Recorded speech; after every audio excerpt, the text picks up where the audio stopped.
l'UDPS tient vraiment à un état de droit. Notre combat, c'est l'instauration d'un état de droit. Et moi, j'en profite ici pour dire que j'insiste pour que les cadres de demain, les dirigeants de demain ne soient pas des gens qui ont été mêlés à la mégestion.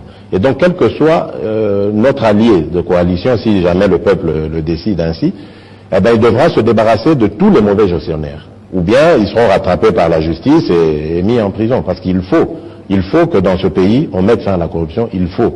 Comme disait le président de la République dans son discours, mais malheureusement ça n'a jamais été suivi des faits, il faut que les prisons se remplissent, parce que les prisons doivent se remplir. Il y a trop de corruption dans ce pays qui est la véritable gangrène qui empêche le développement de ce pays.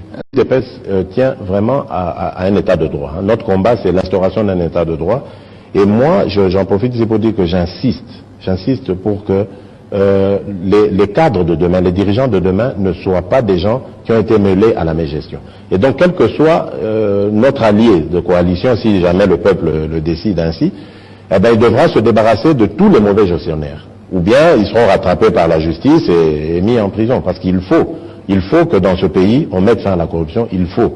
Comme disait le président de la République dans son discours, mais malheureusement ça n'a jamais été suivi des faits, il faut que les prisons se remplissent, parce que les prisons doivent se remplir.